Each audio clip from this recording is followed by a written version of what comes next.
Welcome back.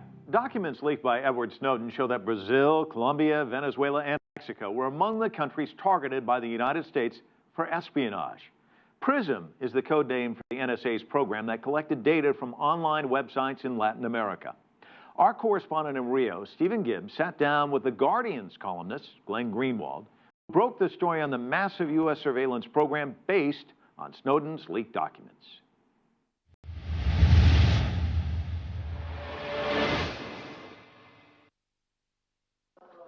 He's the reporter who carries in his backpack the secrets of America's most wanted man. Glenn Greenwald is described as a traitor by some and a champion of free information by others. We met in a Rio hotel. He'd spoken on the phone to Edward Snowden shortly before we sat down. He's doing remarkably well. He's been very consistent behaviorally and emotionally from the very first moment that I met with him. He's just a person who's very at peace with the choice that he made, is never exuded any fear or remorse or regret of any kind. And even after what he's been through the last 2+ weeks of having his fate be so completely uncertain, he seems there's just an equanimity to his state of mind. While Edward Snowden decides his future, Greenwald is working through the thousands of classified intelligence files the former NSA employee downloaded.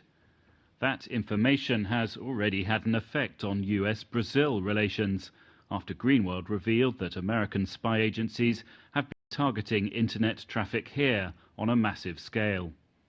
In an article published in a Brazilian newspaper, he describes how the NSA has for years systematically tapped into the Brazilian telecommunication network and indiscriminately intercepted, collected and stored the email and telephone records of millions of Brazilians.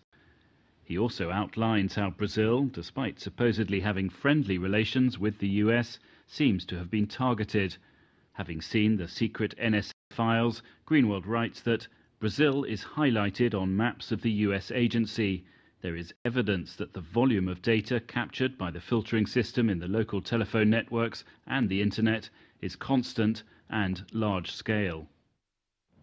And is Edward Snowden part of this process? Is he saying, right, let's do this story now, or has he just handed the material to you and as a journalist you're doing what you can with it? Yeah, he hasn't given me a new document since Hong Kong. He gave us thousands of documents when we were in Hong Kong and said to us very explicitly, I want you as journalists to make the choices about what should be disclosed, what should be withheld, and in what order, from a journalistic perspective, these stories ought to be revealed. So it's completely up to us what it is that gets reported and in what order. He has no role to play in that at all. How do you make those decisions? Because we've heard from Edward Snowden that amongst the material that he's got are, for example, the names and identities of undercover CIA officers.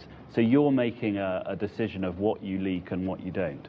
We're making the standard journalistic assessment with regard to every story that every journalist makes in every single case where they're disclosing somebody else's secrets about whether the public value and public interest of the disclosure outweighs whatever harm might be caused. And in the course of making that assessment, we have decided thus far to make sure that we're not doing things like disclosing the blueprints for how the NSA technologically intercepts communications, in part because I don't want to enable other states to replicate those methods and enhance their own surveillance capabilities against their citizens or other people. We obviously wouldn't disclose the names of people who are undercover or do anything to jeopardize the ability of the United States to monitor adversary or enemy states. And what about the security of the documents themselves? So you've got highly classified material here with you in Brazil. How are you making sure that that doesn't get into the wrong hands? Well, all the documents that I work with are very, very highly encrypted, so that no matter who obtained physical access to the storage of the documents, they would be almost impossible for them to obtain access to it for many, many years. Just the nature of cryptography is such that these passwords are so long and highly complex that even software that guesses a billion guesses a second can't access them for probably a decade or even longer. And at the same time, I'm ensuring that they're hidden in places electronically that are impossible to find. And I make sure that they're with me at all times physically as well. Edward Snowden has said that very openly that he's comfortable with the fact that he feels he's risking perhaps his life and certainly his liberty by making these revelations. What about you? Are you worried about your own personal safety or threats against your liberty? Well, there have been very prominent political figures and journalists in the United States who have rather openly advocated that I be arrested, that I've committed crimes. So it would be irrational in the extreme for me to ignore those risks and to pretend they didn't exist. At the same time, I know that I have the right to engage in freedom of the press. It's a liberty protected by the very First Amendment of the Constitution of the country of which I'm a citizen. And I also believe that it's my obligation as a journalist and as a human being to defy those kind of threats and to continue to do what I think I'm obligated to do, which is to shine light on what is happening in the world. And you say you can shine light on this, but can you stop it? I mean, don't you feel that the genie's out of the bottle now, that governments, or at least one government, knows how to access everyone's email, all their messages on social media? How can they stop that? I mean, you might be able to legislate in the United States against it, but surely another country can just do it. Well, I think that, first of all, governments can get away with doing only that which the populations of the world let them do. And we see examples of that all the time, where very formidable and powerful power centers end up being restricted or even subverted and harmed and ended as a result of backlash from the population that first becomes aware of what they're doing to them and then sufficiently angry and about it and draws a line. So I don't think once a debate like the kind that has been prompted about surveillance and privacy and secrecy starts, we can know where that ends. I also think that it's possible to make it so that the cost to the United States government is so enormously high from continuing to maintain the surveillance state, the cost in terms of how they're perceived around the world, the way that the damage to the reputation, the relationship it does with other governments around the world, that it's possible that they can get to the point where they assess this no longer being worth it from a pure cost-benefit analysis.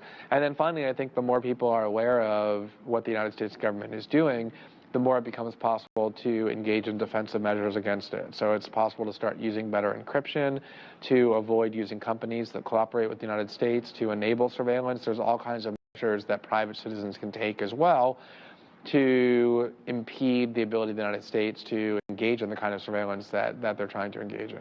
What about the future of Edward Snowden? Let's assume he ends up in one of these countries that is currently offering him asylum. What's his future? Well, he'll continue to be the most wanted man on the planet by the world's most powerful state, so obviously his options will be limited in all sorts of ways. But I think what matters to him most is that by not being in an American prison and incommunicado, which is absolutely what will happen to him, he can continue to participate in the debate that he started.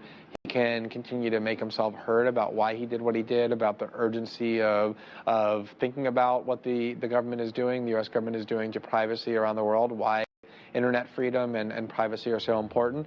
And I think that's the thing that's most important to him. If he's confined to one country or two countries or continues to be wanted by the United States government, that's a risk he can definitely live with. And I think ultimately at the end of the day, it's certainly preferable to being in a small cage for the rest of his life in a maximum security prison in the United States, which is what would happen if he returned there. Whatever happens to his source, Glenn Greenwald says the hoard of information he now has will be producing many more stories in the weeks ahead.